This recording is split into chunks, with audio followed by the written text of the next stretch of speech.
Prime Minister commenced the official trip to London in the United Kingdom to pay respect to the passing of the late Queen Elizabeth II and also pay respect to King Charles III for accession to the throne.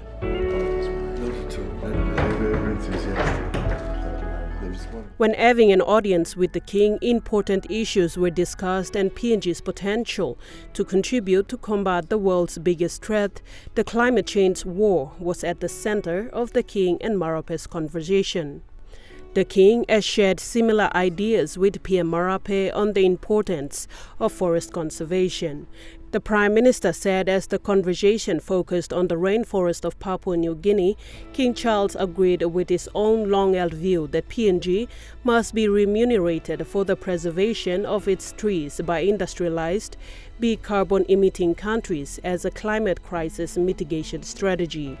He said his conversation with him was totally in line with his government policy. PM MARAPE said King Charles III went further by saying he's willing to mobilize his global network of environment conservationists, climate activists, and environment-conscious global cooperation to assist PNG in this area of forest conservation. Prime Minister James MARAPE also extended the invitation to the King to attend the country's 50th anniversary, which will fall in 2025, of which the King duly accepted the invitation. 2025 would be 50 years since you were in Papua New Guinea for the second time. Can you be our chief guest? He made mention he needs to polish his pigeon and he will see. Prime Minister then attended the 77th UN General Assembly, of which he presented to the international community what PNG can offer to address some of the underlying issues that is of global concern, including climate change, hunger, and poverty. Prime Minister James MARAPE has again called on world leaders, especially the developed nations, to be more proactive in implementing the Paris Agreement on combating climate change, highlighting that Pacific Island nations, including Papua New Guinea, continue to meet the requirements. However, these efforts have seen little support from the global north. Despite small countries like Papua New Guinea who don't have many or big carbon footprints, it is, however, disheartening to note that despite our proactive national efforts to implement our Paris Agreement commitment, we seem to be getting the raw end of the deal all the time. We have done our part. We have had little support from the global north, including our submissions to the Green Climate Fund. Prime Minister also highlighted one of the emerging issues as alluded by the Secretary General of the United Nations, which was the issue of global food security. MARAPE said PNG has more than 8 million people and has enough landmass that can contribute to feed the world. Today, in many parts of the world, we're facing food security, as you alluded to. Hunger and poverty can be something that Papua New Guinea can contribute to alleviating in as far as our global contribution is concerned.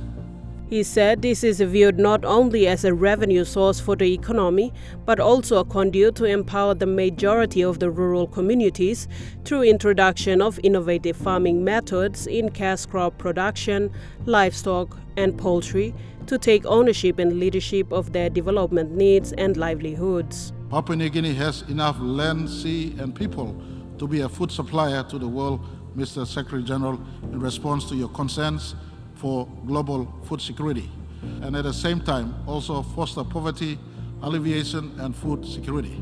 It is from this perspective that we have established new ministerial portfolios for oil palm, for coffee, and for livestock that will assist us cater better, not only for the needs of majority of our rural communities and their local economies, to be integrated into the national and global markets, but also to improve their lives and livelihood, to be a source for food security and hunger and poverty alleviation.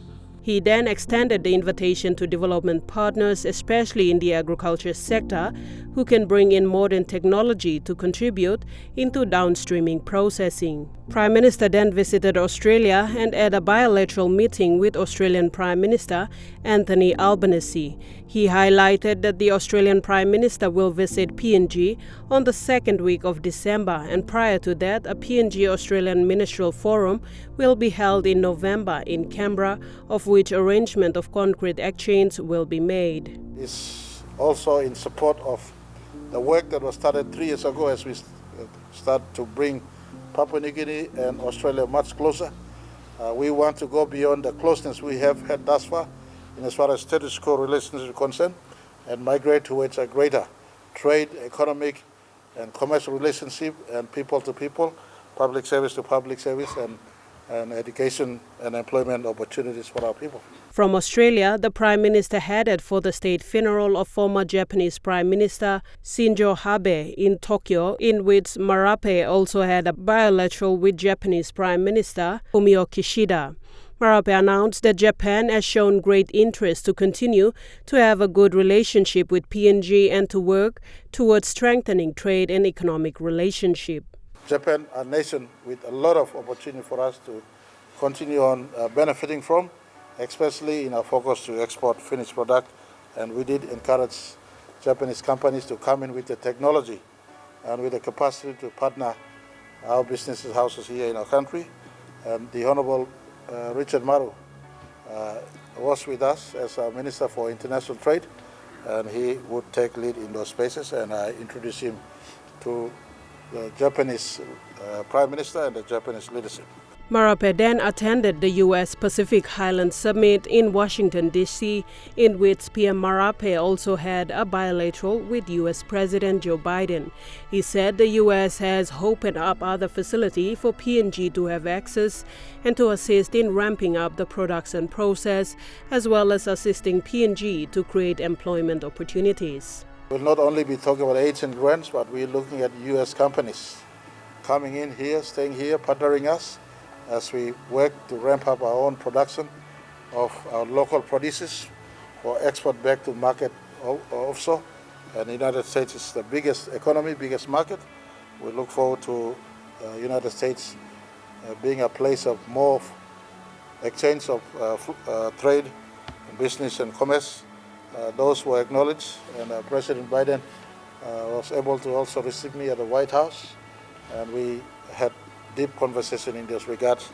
The four nations that the Prime Minister visited on behalf of PNG and made contact with control 35% of the world's gross domestic product. The country is blessed by the last 2 weeks or so of engagements with international leaders.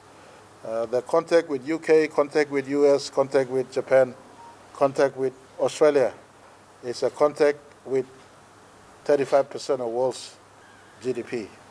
MARAPE also highlighted that the ministers responsible will begin to get to work on what he had discussed with those international leaders. MARAPE returned to the country on the 5th of October.